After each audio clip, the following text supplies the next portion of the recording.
Hello दोस्तों, आशा करते हैं आप स्वस्थ होंगे, प्रसन्न होंगे। आज हम लोग क्लास 12वीं के जीव विज्ञान विषय के क्वेश्चन बैंक को आरंभ करने जा रहे हैं, जिसमें हम क्रमबद्ध सभी क्वेश्चनों की चर्चा करेंगे एवं क्वेश्चन के साथ साथ जितने भी महत्वपूर्ण तथ्य हो सकते हैं उन सभी पर चर्चा करेंगे। अगर आप इन सभी तथ्यों को याद कर लेते हैं और इसे लिख करके रख लेते हैं और अच्छे से पढ़ते रहते हैं तो आने वाले बोर्ड परीक्षा में लगभग सभी प्रश्न आपको इन्हीं तथ्यों से आ जाएंगे। और हम लोग आज 2019 के एनुअल एग्ज़ाम से आरंभ कर रहे हैं। तो इस 2019 में सबसे पहला क्वेश्चन हम देखते हैं क्या चीज़ है। पहला प्रश्न कहता है डीएनए सांचे पर आरएनए के निर्माण को क्या कहते हैं। ध्यान देखेंगे, डीएनए के सांचे पे आरएनए के निर्माण को।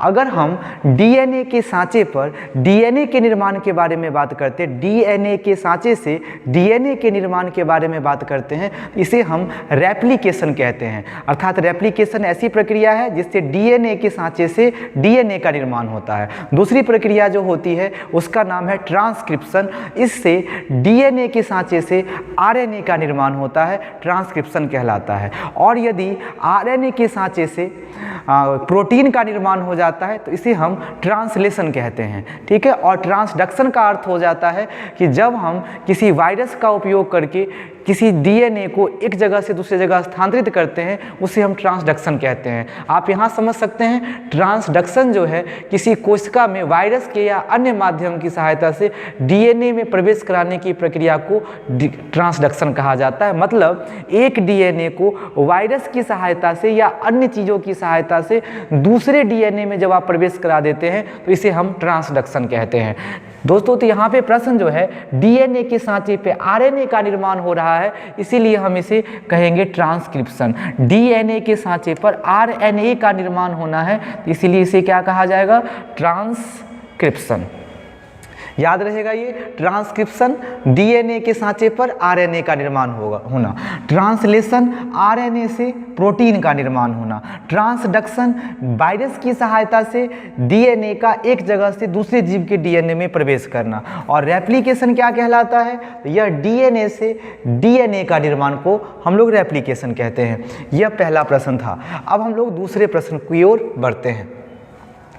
दूसरा प्रश्न आपको कहता है कि पीसी कल्चर अर्थात मत्स्यिकी से आप क्या समझते हैं। पीसी कल्चर मत्स्य पालन किससे कहते हैं, ध्यान रखेंगे, पीसी कल्चर मत्स्य पालन जलीय पौधे से, जलीय जंतुओं से, रेशम के कीट से, लाह के कीट से। ऐसे पीसी कल्चर यहाँ तो स्पष्ट ही कर दिया है, मत्स्य पालन अर्थात यहाँ पे जलीय जंतुओं से संबंधित हो जाएगा। अगर जलीय पौधे से बात करते हैं तो इसे हम जल कृषि के रूप में जानते हैं, एवं अन्य चीज़ों से संबंधित हमने यहाँ पे लिख दिया है। जैसे आप समझ सकते हैं, एपी कल्चर मधुमक्खियों के पालन को कहा जाता है, सेरी कल्चर रेशम कीट के पालन का अध्ययन कहा जाता है, ये पीसी कल्चर मत्स्य पालन का अध्ययन कहा जाता है। और यही पीसी कल्चर हमारे पास है, यहाँ पर पूछा जा रहा है पीसी कल्चर अर्थात क्या हो गया, मत्स्य पालन का अध्ययन करना, अर्थात जलीय जंतुओं से संबंधित हो जाएगा ये।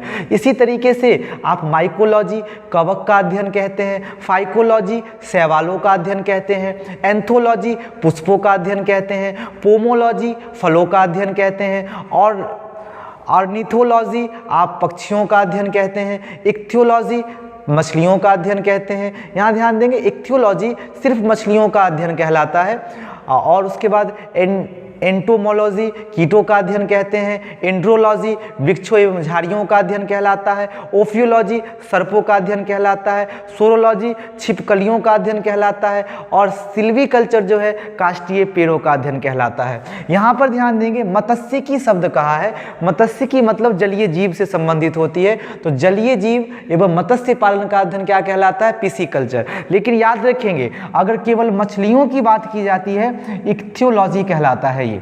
अब यहाँ पर रेशम कीट के अध्ययन को क्या कहेंगे, तो आप यहाँ ध्यान रखेंगे, रेशम कीट के बारे में हमने यहाँ देखा सेरीकल्चर।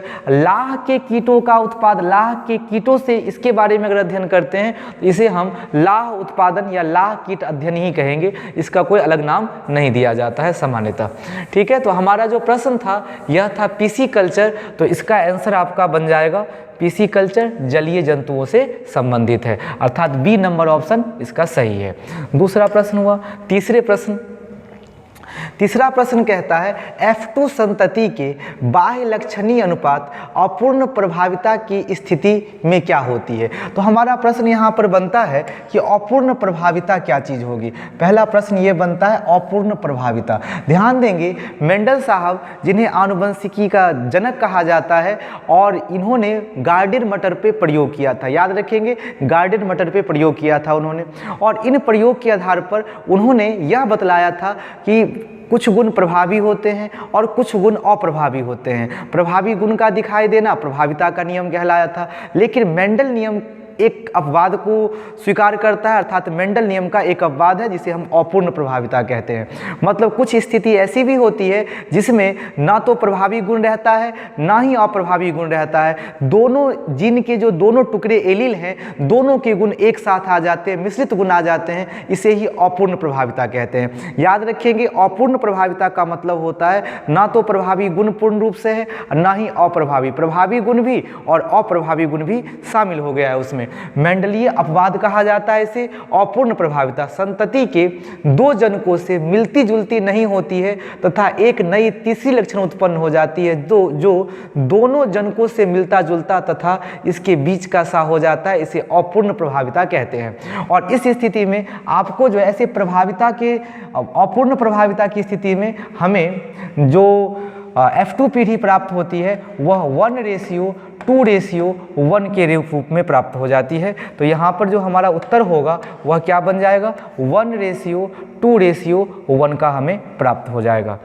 चलिए इसके बाद हम चलते हैं तीसरे नंबर प्रश्न के बाद चौथे नंबर प्रश्न की ओर।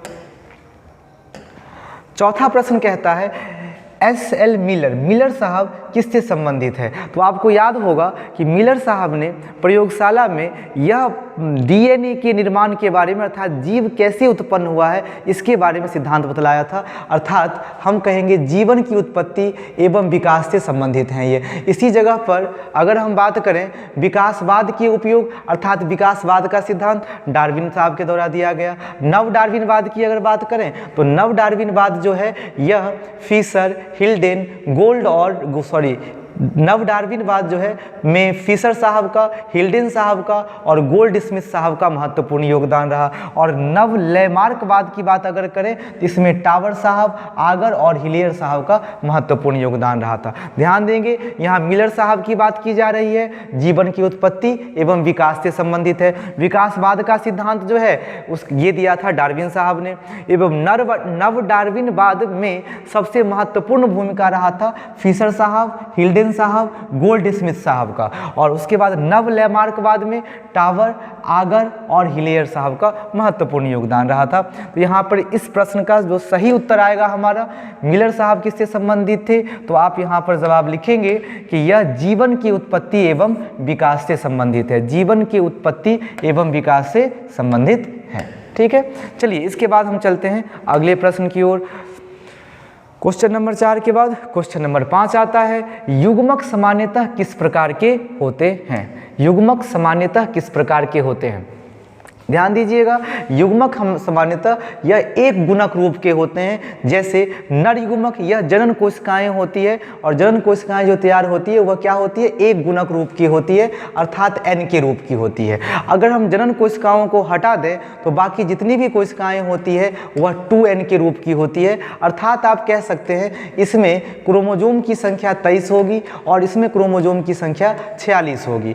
पॉलीपोलाइड कह सकते हैं जिसमें जिन गुणसूत्रों में 46 से ज़्यादा हो जाएंगे, 46 से ज़्यादा क्रोमोजोम हो जाएंगे उन्हें हम पॉलीपोलाइड कहेंगे। और ऐसे जिसमें गुणसूत्र होंगे ही नहीं उसको हम क्या कहेंगे, नलीपोलाइड कहेंगे। तो युग्मक सामान्यतः क्या हो जाते हैं, एक गुणक हो जाते हैं अर्थात हैप्लॉइड हो जाते हैं, चाहे वह नर युग्मक हो चाहे वह मादा युग्मक हो, और ये दोनों मिल करके युग्मनज का निर्माण करते हैं जो फिर डिप्लॉइड के रूप में गिना जाता है। तो यहाँ हमसे पूछा जा रहा है युग्मक सामान्यतः किस प्रकार के होते हैं, तो हमारा उत्तर होगा हैप्लॉइड अर्थात एक गुणक रूप के होते हैं।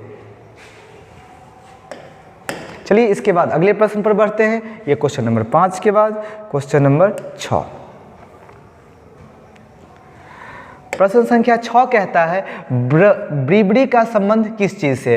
ध्यान देंगे दोस्तों, ब्रीबरी का संबंध होता है शराब बनाने वाले स्थान से, शराब बनाने वाले जगह से। तो अब समझिए शराब बनाने का संबंध किससे पूछा जा रहा है। तो आप याद रखेंगे शराब जहाँ बनाया जाता है वहाँ पर ईस्ट का प्रयोग किया जाता है और ईस्ट का जो नाम दिया जाता है वैज्ञानिक नामों में कहा जाता है सैक्रोमाइसिस सर्विसी। याद रखेंगे ब्रीबरी शब्द जो है यह वास्तव में शराब से संबंधित है और शराब बनाने के लिए जिन सूक्ष्मजीव का उपयोग करते हैं वह ईस्ट होता है और ईस्ट जो है उसका जो वैज्ञानिक नाम दिया जाता है वह सैक्रोमाइसिस सर्विसी होता है। याद रखेंगे सैक्रोमाइसिस सर्विसी। ऐसे हम ईस्ट का उपयोग बेकरी में भी करते हैं या फिर आप समझ सकते हैं ईस्ट का उपयोग जो है जिलेबी बनाने में या अन्य खाद्य पदार्थों को भी बनाने में किया जाता है, जैसे छोले भटूरे बनाने में करते हैं हम लोग।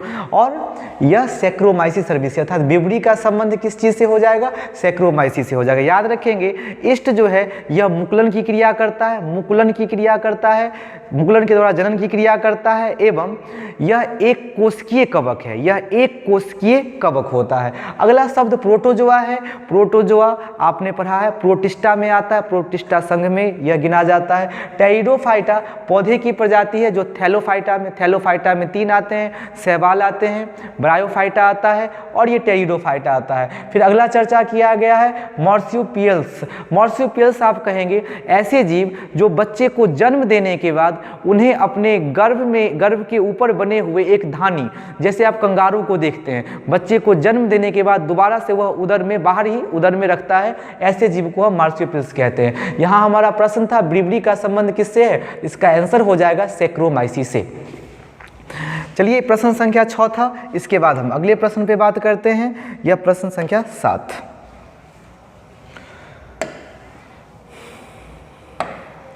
प्रश्न संख्या 7 है पादपों में एम्फीबियन या उभय स्थानी किसे कहा जाता है। उभय स्थानी पौधे का मतलब हो गया ऐसे पौधे जो जल में भी रह सकते हैं और स्थल में भी रह सकते हैं। तो याद रखें शैवाल जिनकी बात करते हैं तो शैवाल सामान्यतः जलीय पौधा है, समुद्री जल में रहता है या स्वच्छ जल में भी कुछ मात्रा में पाए जाते हैं, यह शैवाल हो गया। ब्रायोफाइटा ये जल और जमीन में रह सकते हैं। आपको याद होगा ब्रायोफाइटा जो जल में भी रह सकते हैं, जमीन पर भी रह सकते हैं। आप जिन्हें मॉस के रूप में जानते हैं, जिसे हम काई कहते हैं, यह जल में भी रहते हैं, जमीन पर भी रहते हैं। कवक जो हो गए यह नमी युक्त स्थानों पर रहते हैं और टेरिडोफाइटस यह पौधे जो है सबसे मतलब ये पौधे मूल रूप से चट्टानों पर या सजावटी पौधे हैं, पहाड़ों पर पाए जाते हैं, यह टेरिडोफाइटस होते हैं, ये सजावटी पौधे के रूप में इस्तेमाल किए जाते हैं। तो इसमें एम्फीबियन पौधा जो है वह ब्रायोफाइट्स को कहा जाता है, अर्थात ब्रायोफाइट्स हमारा इस प्रश्न का सही उत्तर होगा, एम्फीबियन पौधा ब्रायोफाइट्स है। ये प्रश्न संख्या 7 था। अब हम लोग प्रश्न संख्या 8 पर बढ़ते हैं। प्रश्न संख्या 8 कहा जा रहा है चरम समुदाय जो है वह किससे संबंधित है। ध्यान रखेंगे प्रश्न संख्या 8 है हमारा चरम समुदाय किस क्षेत्र में पाया जाता है, चरम समुदाय किस क्षेत्र में पाया जाता है। तो अब सबसे पहले हम समझते हैं चरम समुदाय होता क्या है। मतलब किसी भी स्थान पर, जैसे कि कोई रेगिस्तान है, उस रेगिस्तान पर पहले जीव नहीं थे, नग्न क्षेत्र था, वहाँ पर नग्न भूमि था, वहाँ पर कुछ जीव आते हैं या कुछ पौधे आते हैं, जैसे आप समझ सकते हैं चट्टानों के ऊपर ही लाइकेन वगैरह आ गए, वह धीरे धीरे विकसित होने लगेंगे, वहाँ पे पौधे आ जाएंगे और उसके बाद जब एक ऐसी स्थिति आएगी जब वहाँ पर कुछ पौधे या जंतु उस वातावरण में आराम से रहने लगेंगे और जब तक वातावरण में परिवर्तन नहीं होगा, जलवायु परिवर्तन नहीं होगा या फिर दूसरी स्थिति कह सकते हैं मनुष्य का हस्तक्षेप नहीं होगा, तब तक वो आराम से वहाँ पर स्थिर रह सकते हैं।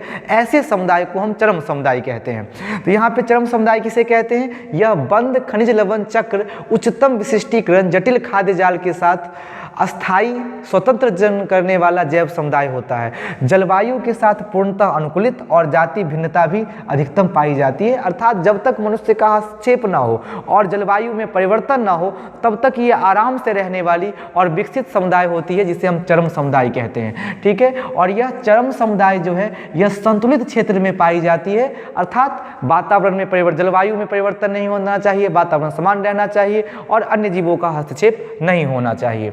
तो यह सबसे पहला हमारा ऑप्शन है संतुलित क्षेत्र, ये इसका सही आंसर हो जाएगा। अच्छा, संक्रमण क्षेत्र यह जो होता है नग्न भूमि में जब पौधे पाए जाते हैं और ये उसके बाद जो चरम समुदाय होता है इसके बीच की स्थिति को हम संक्रमण कहते हैं, अर्थात संक्रमण इसका उत्तर नहीं होगा। ये बीच की स्थिति है, ये प्रारंभिक की स्थिति है। ठीक है, प्रारंभिक की स्थिति में नग्न भूमि में होता है, फिर संक्रमण क्षेत्र आता है और फिर संतुलित क्षेत्र में पाए जाते हैं। तो हमारा सही उत्तर क्या हो गया इसमें? संतुलित क्षेत्र।